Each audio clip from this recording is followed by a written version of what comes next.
میں یہ نہیں کہتا کہ وہ جھوٹے الزام لگاتے ہیں۔ ایمان کی بات ہے کہ جھوٹے الزام کو سمجھدار آدمی نہایت اعتماد سے ہنس کر ٹال دیتا ہے، مگر سچے الزام سے تن بدن میں آگ لگ جاتی ہے۔ اس ضمن میں جو متضاد باتیں سننا پڑتی ہیں، ان کی دو مثالیں پیش کرتا ہوں۔ ایک طرف فرما نے میری بیزاری کو محرومی پر محمول کرتے ہوئے فرمایا، ہائے کمبخت، تو نے پی ہی نہیں؟ ان کی خدمت میں حلفی عرض کیا کہ دراصل 20 گیلن پینے کے بعد ہی یہ سوال کرنے کی ضرورت پیش آئی۔ تو نہیں جن کو السر؟ دوسرے صاحب نے ذرا کھل کر پوچھا کہ کافی سے چڑ اصل وجہ میرے کے وہ داغ ہے جو 2 سال سے لیے پھر رہا ہوں، اور جو کافی کی تدابیر سے جل اٹھے ہیں۔ اور اس کے بعد وہ مجھے نہایت تشخیصناک نظروں سے گھورنے لگے۔ استصواب رائے عامہ کا حشر تو آپ دیکھ چکے، اب مجھے اپنے تاثرات پیش کرنے کی اجازت دیجیے۔ میرا ایمان ہے کہ قدرت کے کارخانے میں کوئی شے بیکار نہیں۔ انسان غور و فکر کی عادت ڈالے یا محض عادت ہی ڈال لے تو ہر بری چیز میں کوئی نہ کوئی خوبی ضرور نکل آتی ہے۔ مثال کے طور پر حقے ہی کو لیجیے۔ معتبر بزرگوں سے سنا ہے کہ حقہ پینے سے تفکرات پاس نہیں پھٹکتے، بلکہ میں تو یہ عرض کروں گا کہ اگر تمباکو خراب ہو تو تفکرات ہی پر کیا موقوف ہے، کوئی بھی پاس نہیں پھٹکتا۔ اب دیگر ملکی اشیاء خودنوش پر نظر ڈالیے۔ مرچیں کھانے کا ایک آسانی سے سمجھ آ جانے والا فائدہ یہ ہے کہ ان سے ہمارے مشرقی کھانوں کا اصل رنگ و روپ اور مزہ دب جاتا ہے۔ خمیرہ گاؤ زبان اس لیے کھاتے ہیں کہ بغیر راشن کارڈ کے شکر حاصل کرنے کا یہی ایک جائز طریقہ ہے۔ جو شاندہ اس لیے گوارا ہے کہ اس کے نہ صرف ایک ملکی صنعت کو فروغ ہوتا ہے بلکہ نفس امارہ کو مارنے میں بھی مدد ملتی ہے۔ شلغم اس لیے زہر مار کرتے ہیں کہ ان میں وٹامن ہوتا ہے، لیکن جدید طبی ریسرچ نے ثابت کر دیا ہے کہ کافی میں سوائے کافی کے کچھ نہیں ہوتا۔ اہل ذوق کے نزدیک یہی اس کی خوبی ہے۔ معلوم نہیں کافی کیوں، کب اور کس مردم آدھار نے دریافت کی، لیکن یہ بات وثوق کے ساتھ کہہ سکتا ہوں کہ یونانیوں کو اس کا علم نہیں تھا۔ اگر انہیں ذرا بھی علم ہوتا تو چرائتا کی جناح یہ بھی یونانی طب کا جزو اعظم ہوتی۔ اس قیاس کو اس امر سے مزید تقویت پہنچتی ہے کہ قصبوں میں کافی کی بڑھتی ہوئی کھپت کی غالباً ایک وجہ یہ بھی ہے کہ عطائیوں نے اللہ شافی اللہ کافی کہہ کر مؤخر ذکر کا صفوف اپنے نسخوں میں لکھنا شروع کر دیا ہے۔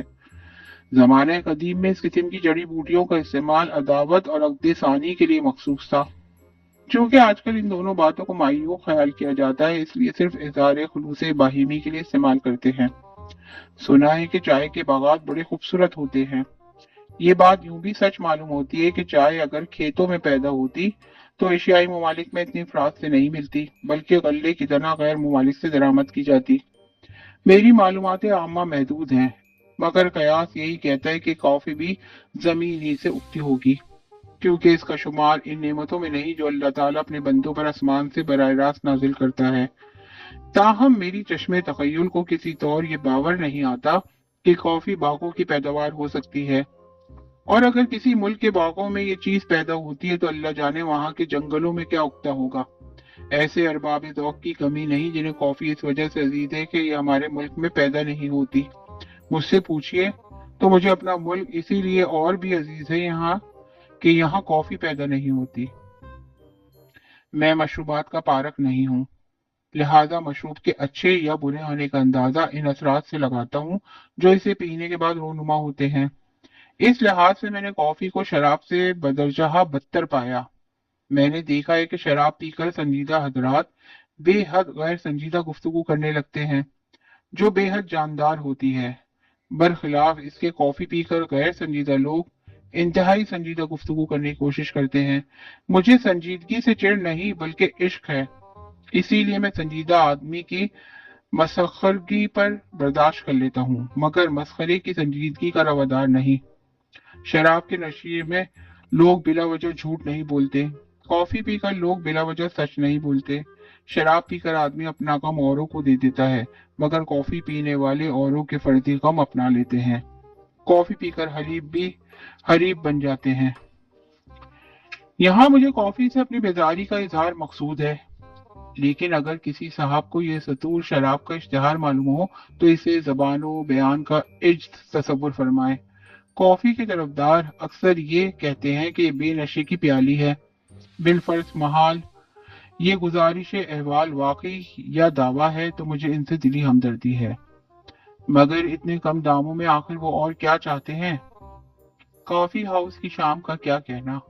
فضا میں ہر طرف ذہنی کوہرا چھایا ہوا ہے جس کو سرمایہ دار طبقہ اور طلبہ سرخ سویرا سمجھ کر ڈرتے اور ڈراتے ہیں۔ شور و شکب کا یہ عالم کہ اپنی آواز تک نہیں سنائی دیتی اور بار بار دوسروں سے پوچھنا پڑتا ہے میں نے کیا کہا۔ ہر میز پر تشنگان علم کافی پی رہے ہیں اور غروب آفتاب سے غرارے تک یہ عوام اور عوام کے خواص پر بکراتی لہجے میں بحث کر رہے ہیں۔ دیکھتے ہی دیکھتے کافی اپنا رنگ لاتی ہے اور تمام بنی نوع انسان کو ایک برادری سمجھنے والے تھوڑی دیر بعد ایک دوسرے کی ولدیت کے بارے میں اپنے شکوک کا سلیس اردو میں اظہار کرنے لگتے ہیں، جس سے بیروں کو کلیتاً اتفاق ہوتا ہے۔ لوگ روٹ کر اٹھ کھڑے ہوتے ہیں لیکن یہ سوچ کر بیٹھ جاتے ہیں کہ اب تو گھبرا کے یہ کہتے ہیں کہ گھر جائیں گے، گھر میں بھی چین نہ پایا تو کدھر جائیں گے۔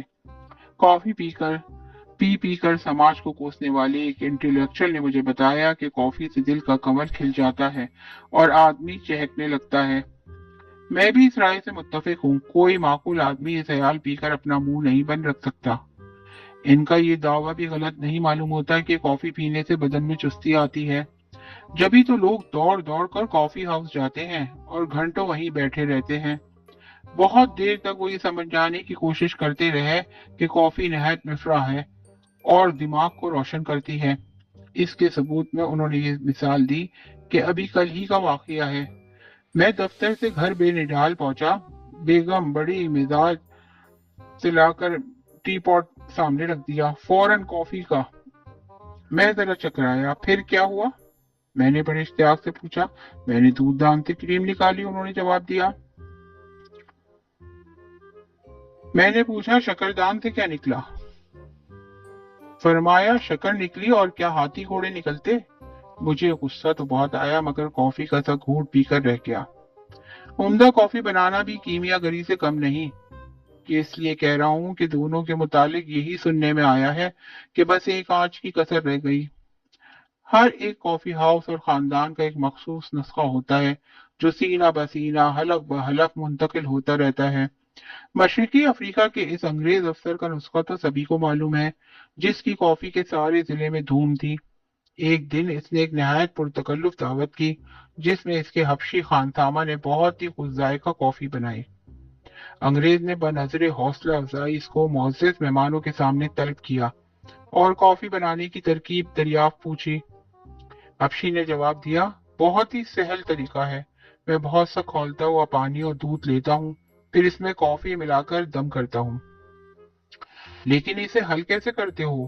بہت مہین چھنی ہوتی ہے، حضور کے موزے میں چھانتا ہوں۔ کیا مطلب؟ کیا تم میرے قیمتی ریشمی موزے استعمال کرتے ہو؟ آقا نے غضبناک ہو کر پوچھا۔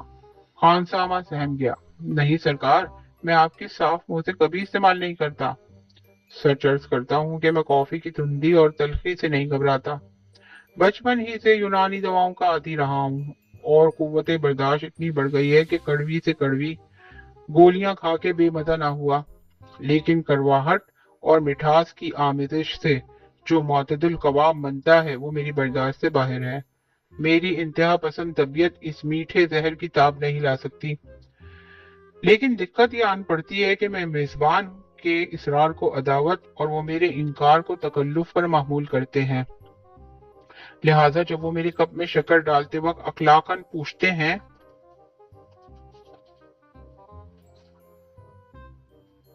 ایک چمچہ، تو مجبوراً یہی گزارش کرتا ہوں کہ میرے لیے شکردان میں کافی کے 2 چمچ ڈال دیجیے۔ صاف ہی کیوں نہ کہہ دوں کہ جہاں تک اشیاء خوردنوش کا تعلق ہے میں تہذیب حواس کا قائل نہیں۔ میں یہ فوری فیصلہ ذہن کی بجائے زبان پر چھوڑنا پسند کرتا ہوں۔ پہلی نظر میں جو محبت ہو جاتی ہے اس پر بالعموم نیت کا فطور کار فرما ہوتا ہے، لیکن کھانے پینے کے معاملے میں میرا یہ نظریہ کہ پہلا ہی لقمہ یا گھونٹ فیصلہ کن ہوتا ہے۔ بس ذائقہ کھانے کی عادت کو ذوق میں تبدیل کرنے کے لیے بڑا پتا مارنا پڑتا ہے، مگر میں اس سلسلے میں پرسوں تلخی کام و دہن گوارا کرنے کا حامی نہیں، تا وقت کہ اس میں بیوی کا اصرار یا گرہستی کی مجبوریاں شامل نہ ہوں۔ بنا بری میں ہر کافی پینے والے کو جنتی سمجھتا ہوں۔ میرا عقیدہ ہے کہ جو لوگ عمر بھر ہنسی خوشی عذاب جھیلتے رہے، ان پر دوزخ اور حمیم حرام ہے۔ کافی امریکہ کا قومی مشروب ہے۔ میں اب بحث میں نہیں الجھنا چاہتا کہ امریکی کلچر کافی کے زور سے پھیلا یا کافی کلچر کے زور سے رائج ہوئی۔ یہ بعین ہی ایسا سوال ہے جیسے کوئی بے ادب یہ پوچھ بیٹھے کہ غبار خاطر چائے کی وجہ سے مقبول ہو یا چائے غبار خاطر کے باعث۔ ایک اور صاحب نے مجھے لاجواب کرنے کی خاطر یہ دلیل پیش کی، امریکہ میں تو کافی اس قدر عام ہے کہ جیل میں بھی پلائی جاتی ہے۔ عرض کیا کہ جب خود قیدی اس پر احتجاج نہیں کرتے تو ہمیں کیا پڑی کہ وکالت کریں۔ پاکستانی جیلوں میں بھی قیدیوں کے ساتھ یہ سلوک روا رکھا جائے تو انسداد جرائم میں کافی مدد ملے گی۔ پھر انہوں نے بتایا کہ وہاں لا علاج مریضوں کو بشاش رکھنے کی غرض سے کافی پلائی جاتی ہے۔ کافی کے سریع تاثیر ہونے میں کیا کلام ہے۔ میرا خیال ہے کہ دم نزا حلق میں پانی چوانے کی بجائے کافی کے چند قطرے ٹپکا دیے جائیں تو مریض کا دم آسانی سے نکل جائے۔ بخدا مجھے تو اس تجویز پر کوئی اعتراض نہ ہوگا کہ گناہگاروں کی فاتحہ کافی پر دلائی جائے۔ سنا ہے کہ بعض روادار افریقی قبائل کھانے کے معاملے میں جانور اور انسان کے گوشت کو مساوی درجہ دیتے تھے، لیکن جہاں تک پینے کی چیزوں کا تعلق ہے ہم نے ان کے بارے میں کوئی بری بات نہیں سنی، مگر ہم تو چینیوں کی رچی ہوئی حصہ شامہ کی داد دیتے ہیں کہ نہ منگول حکمرانوں کو جبر و تشدد انہیں پنیر کھانے پر مجبور کر سکا، کہ امریکہ انہیں کافی پینے پر آمادہ کر سکا۔ تاریخ شاہد ہے کہ ان کی نفاست نے سخت قحط کے زمانے میں بھی فاقے اور اپنے فلسفے کو پنیر اور کافی پر ترجیح دی۔